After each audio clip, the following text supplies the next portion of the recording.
It's estimated that about 2 billion people worldwide are infected with Mycobacterium tuberculosis, often just shortened to tuberculosis or simply TB. 2 billion is a lot of people, right? But even though they're infected, that doesn't mean that all these people have symptoms. The vast majority, about 90 to 95%, aren't even aware that they're infected. And this is because usually the immune system can contain it such that it isn't able to multiply, and often it remains latent or dormant, as opposed to active, which usually causes symptoms and means it can be spread to others.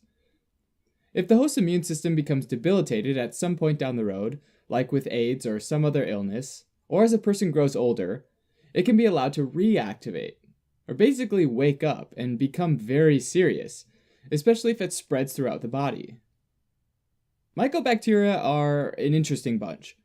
They're slender, rod-shaped, and need oxygen to survive. In other words, they're strict aerobes. They've got an unusually waxy cell wall, which is mainly a result of the production of mycolic acid. Because of this waxy cell wall, they're acid-fast, meaning that it can hold onto a dye in spite of being exposed to alcohol, leaving it a bright red color when a Ziehl-Neelsen stain is used. The wall also makes them incredibly hardy, and allows them to resist weak disinfectants and survive on dry surfaces for months at a time. Now, Mycobacterium tuberculosis is usually transmitted via inhalation, which is how they gain entry into the lungs. Now, we breathe in all sorts of virus and bacteria all the time, but we've got defenses to take care of most of them. For one, air that we breathe in is turbulent in the upper airways, and drives most bacteria against mucus, which is then cleared pretty quickly. Ultimately, though, TB can avoid the mucus traps and make its way to the deep airways and alveoli, where we have macrophages which eat up foreign cells, digest, and destroy them.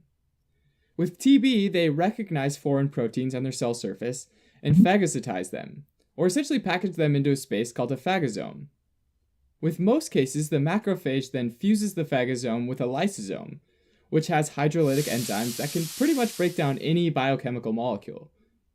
TB's tricky though, and once inside the macrophage, they produce a protein that inhibits this fusion, which allows the mycobacterium to survive.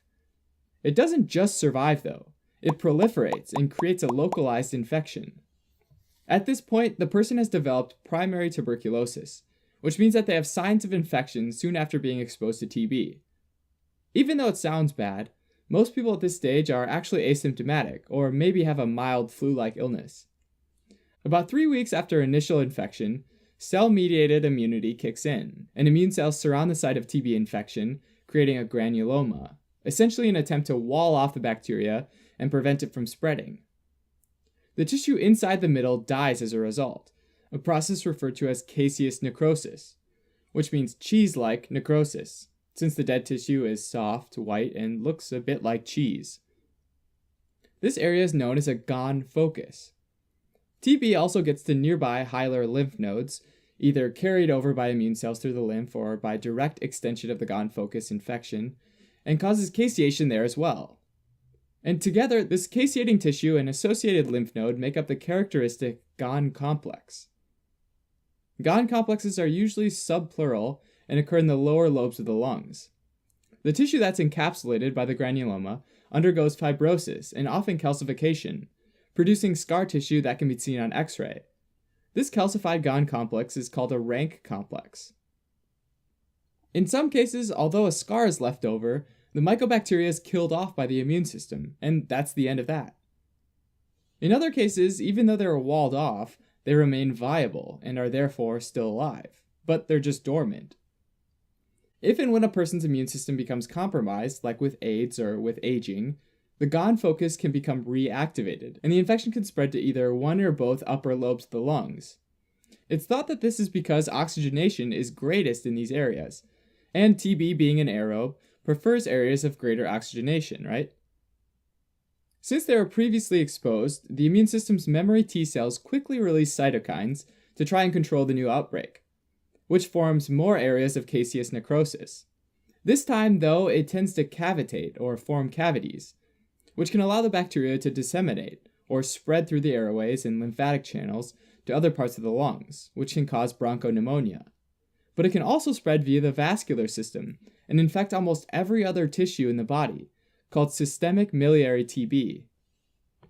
When TB spreads to other tissues, it causes complications related to the organs affected.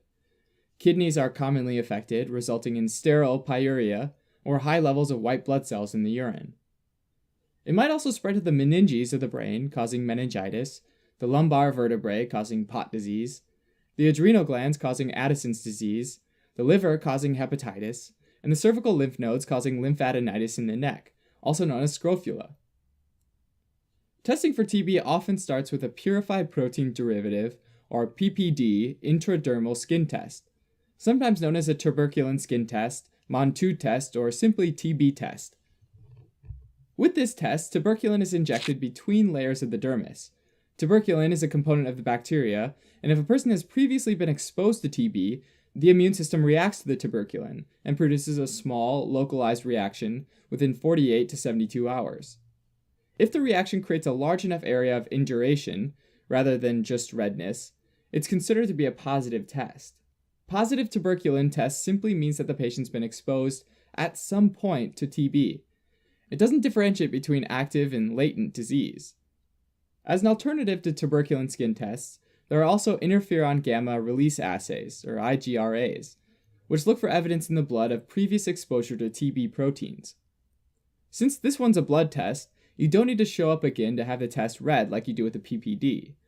Also, the IGRA is more specific to TB rather than other types of mycobacterial infections, and is unlikely to be positive as a result of having BCG vaccine in the past, a vaccine that protects against TB. And this is a pretty useful feature of IGRAs, since BCG vaccine is given to a lot of children around the world to prevent disseminated TB. After doing a screening test with PPD or IGRA, anyone with a positive result typically gets a chest X-ray to look for signs of active TB disease.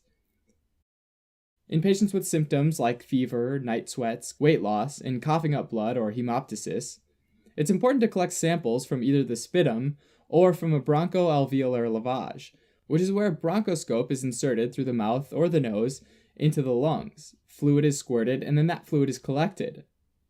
These samples can then get sent to the lab for staining, culture, and PCR to look for evidence of Mycobacterium tuberculosis.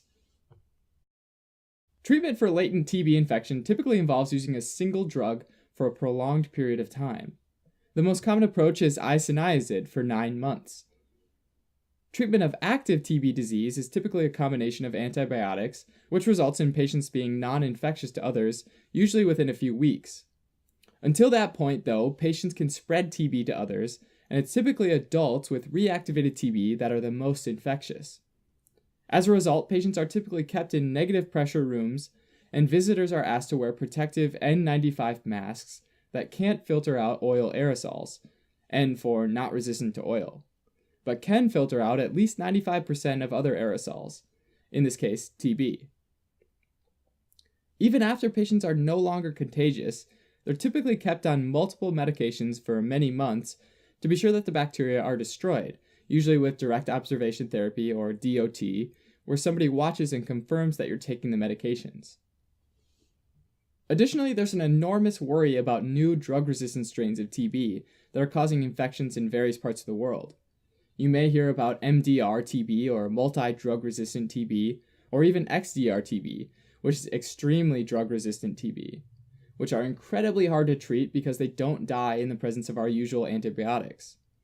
The bottom line is that to get an effective treatment, it's super important to make sure that the drugs being used will work against the specific strain of TB, that multiple medications are used together to prevent drug resistance from developing, and that medications are used for the entire course of therapy so that all of the Mycobacterium tuberculosis is killed off.